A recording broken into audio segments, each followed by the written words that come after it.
Good morning সবাইকে and welcome to my new blog. তো আজকের ব্লগটা হলো আমারই পাড়ার একটা বান্ধবীর বিয়ের ব্লগ। মানে ওর সাথে খুব ছোটোবেলায় খুব খেলেছি আর কি, বাট বড় হয়ে সবাই সবার লাইফে ব্যস্ত হয়ে গেছে, তো অতটা অ্যাটাচ ছিলাম না, বাট হ্যাঁ কথাবার্তা হতো। আর এখানে আমি বলছিলাম যে তোর ঠান্ডা লাগে না রে, এই জন্য পাড়ার কাকিমারা বলে যে মেয়েদের ঠান্ডা লাগে না, এদেরই যত ঠান্ডা হয় না। আমি ওরকম আর কি এক্সপ্রেশন দিয়ে বলছিলাম। আর এখানে আমি বলছিলাম যে আমি গয়না পরেছি, কত ভালো লাগছে এইভাবে। ব্যাপারটা হয়েছে যে আমি খুব একটা গয়না পরি না, হার পরি না। আমাকে অনেকেই বলে যে শাড়ি পরেছিস একটুখানি গলায় কিছু পর, গলাটা খালি খালি লাগছে, বাট আমি পরি না। তো যাই হোক, আর তারপরেই আমরা আমরা যেতে না যেতেই বরযাত্রী চলে এসেছে, আর খুব নাচতে নাচতে বরযাত্রী ওয়েলকাম হয়েছে। খুবই সুন্দর লাগছিল, যেন সিনেমা চলছে আর কি। ওদের বিয়েটা না পুরো সিনেমার মতোই লেগেছে, ছোটোবেলা থেকে ভালোবাসা, তারপরে বিয়ে, তো অবভিয়াস একটা সিনেমা টাইপেরই আর কি ব্যাপার স্যাপার এখানে। তো এখানে মেয়েটার নাম মেঘা, হ্যাঁ। তো ও আর কি ইচ্ছা করে আর কি বদমাইশি করে পান পাতা সাইডে করে আর কি যেগুলো হয় আর কি শুভ দৃষ্টির সময়, খুবই মজা লাগে এই ব্যাপারগুলো। বাট হ্যাঁ ওদের শুভ দৃষ্টির সময়টা না সব থেকে মজা রয়েছে, কারণ এ কি আঁকে ধাক্কা দিচ্ছে। আমরা নর্মালি কি দেখে এসেছি যে হ্যাঁ সিরিয়াস নর্মাল একটা শুভ দৃষ্টি হচ্ছে বা অনেক অনেক বিয়েতে দেখেছি যে একটু উঁচুতে ওঠা এই করে, বাট এইখানে তো আলাদাই হয়েছে। মোটামুটি আধ ঘন্টা ধরে শুধু শুভ দৃষ্টি হয়েছে, এত মজা হয়েছে। তো এরকমই আর কি।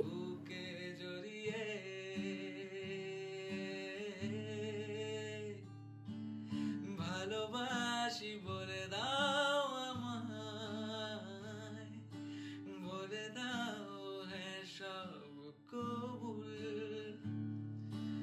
আর এখানে না কিছু কিছু নিয়ম এমনও ছিল যেগুলো আমি এর আগে দেখিনি, ফার্স্ট টাইমই দেখছি আর কি।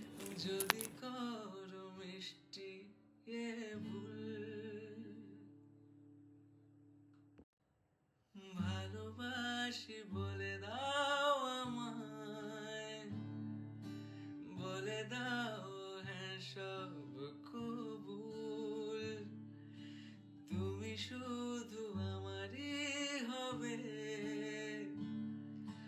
যদি করো মিষ্টি ভুল। তারপর এইসব করতে করতে আমরা আর কি যখনই মালা বদলটা হচ্ছে তখন আমি ক্লিপ নিতে পারিনি, এত তাড়াহুড়ো ধাক্কাধাক্কি হচ্ছে তো আমি নিতে পারিনি। আর এইখানে আমরা সবাই খাচ্ছিলাম আর কি, খাওয়ার টাইমে আর কি আড্ডা হচ্ছিল।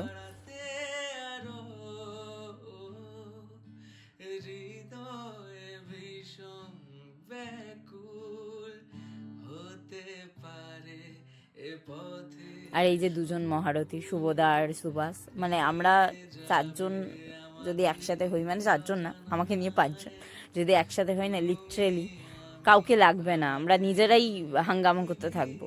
কিছু কিছু ওকেশন লাগবে না, আলাদাই আমাদের হাঙ্গামা চলবে। এই এই ক্লিপটা দেখে আপনারা কি হাসবেন, এই ক্লিপটা দেখে আমি নিজেই হেসেছি, কারণ আমি প্রচণ্ড আইসক্রিম খেতে ভালোবাসি।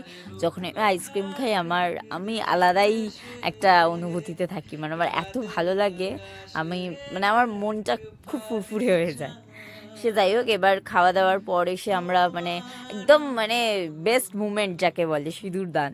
এই টাইমে আমি আমার বিয়ের মধ্যে আমার বলে না, এটা সব মানুষদেরই, যে বিয়ের মধ্যে সব থেকে বেস্ট রিচুয়াল লাগে সিঁদুর দান। ওটা দেখার জন্য সবাই খুব এক্সাইটেড থাকে, বউকে কেমন লাগবে, বর সিঁদুরটা ঠিকঠাক পরাতে পারবে তো, নাকে পড়বে তো। আর লিটারালি মেঘা দীপদাকে বলছে যে যদি সিঁদুরটা নাকে না পড়ে, ভিডিওতে হয়তো আপনারা দেখবেন, যদি সিঁদুরটা না পড়ে দেখাবো মজা।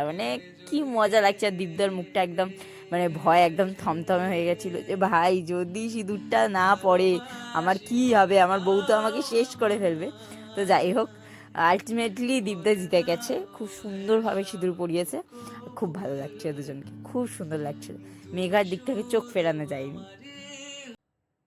ভালোবাসি বলে দাও আমায়, বলে দাও হ্যাঁ সব কবুল, তুমি শুধু আর এই টাইমটা খুব মিষ্টি লাগছিল যখন দুজন দুজনের দিকে তাকাচ্ছিল, মানে খুব কিউট লাগছিল, মানে কি বলবো।